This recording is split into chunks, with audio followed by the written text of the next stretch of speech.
بچوں کے بارے میں یہ ہے جو ماں باپ کی ذمہ داری یہ ہے کہ سب سے پہلے ان کی پرورش کریں، اچھے طریقے سے پرورش کریں، کوشش کریں زیادہ سے زیادہ محنت کر کے.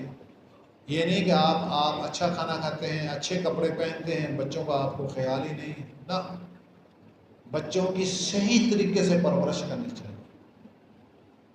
دوسری بات، ان کی تعلیم و تربیت کا خیال کرنا چاہیے. جتنا بھی آپ کا پیسہ لگ جائے ان کو آپ پڑھائیں اگر پڑھنے والا بچہ ہے. اللہ کے پاک پیغمبر علیہ السلام نے فرمایا ماں باپ کی سب سے بڑی ذمہ داری یہ ہے کہ وہ اپنے بچوں کو ادب سکھلائیں، علم سکھلائیں. اس سے آپ گریز نہ کریں، جتنے بھی آپ کے پیسے لگ جائیں آپ اس کے اوپر پیسے لگائیں، جتنے بھی آپ کے پیسے لگائیں. 800-900 سال ہو چکے ہیں. ذرا بڑا دلچسپ سا واقعہ ہے. 800-900 سال ہو گئے اس واقعے کو. ایک آدمی تھا، تشریف رکھیں آپ، تشریف رکھیں.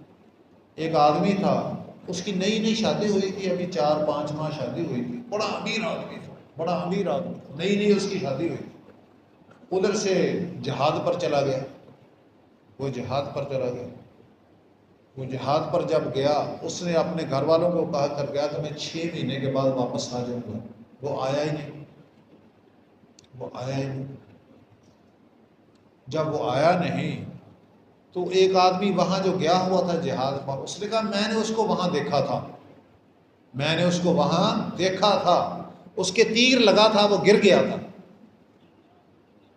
وہ گھر والوں نے سمجھا یہ فوت ہو گیا، گھر والوں نے سمجھا یہ فوت ہو گیا. مسئلہ چلتا رہا.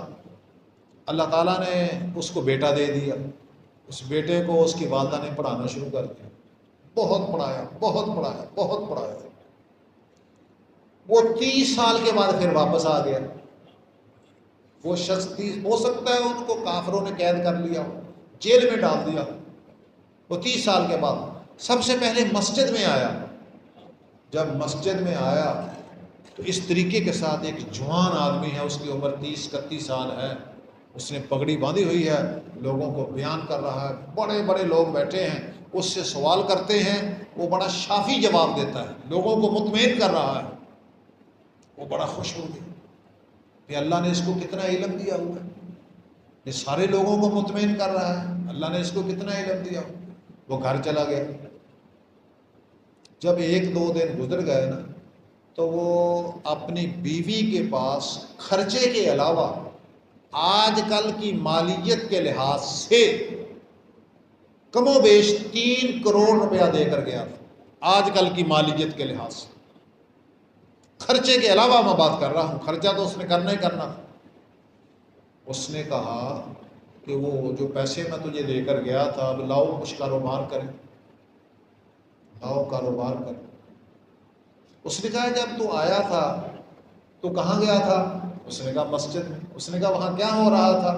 اس نے کہا وہاں ایسے بیان ہو رہا تھا، ایک آدمی بیان کر رہا تھا، جوان آدمی، لوگ اس کا بیان سن رہے تھے تو ایسے میں تو بنا. اس نے کہا اگر تجھے اتنا علم دے دیا جائے، اتنے پیسوں کا تجھے وہ علم دے دیا جائے، تو پیسے لے گا یا علم لے گا؟ اس نے کہا میں تو پھر علم لوں گا، پیسے تو آنے جانے والی چیز، میں علم لوں گا، پیسے نہیں لوں گا. اس نے کہا پھر وہ تیرا ہی بیٹا ہے، اس کے اوپر میں نے پیسے خرچ کرنے. یہ آپ کو اس لیے بتاتے ہیں آپ کا بیٹا ہے، بیٹی ہے، اگر وہ پڑھنے والے ہیں پھر آپ پیسے سے گریز نہ کریں. جتنا بھی پیسہ لگتا ہے ان کو پڑھائیں، ان کو کیا کریں؟ پڑھائیں، علم سکھائیں. علم کے برابر کوئی چیز نہیں. رہا مسئلہ جو آپ نے کہا بچوں کو مارنے کا، نہ مارنے، تھوڑی ضرب، ہلکی ضرب لگایا کر، بچوں کو زیادہ نہیں مارنا چاہیے.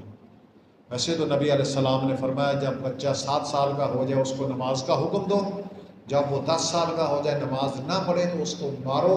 مارنے کے یہ نہیں مطلب کہ تھپڑ مار مار کے جویں درساں وچ کاری صاحبان مار دے، مار مار کے بندے کو دورہ کر دیں، ساری غلط بات ہے. درسوں کے جو منتظمین ہیں ان کو سختی سے ان کا نوٹس لینا چاہیے. کیوں اتنا مارتے ہیں؟ تھوڑا مارنا چاہیے، سمجھانے کے لیے مار سکتے ہیں، زیادہ نہیں آپ اپنے بچے کو مار سکتے.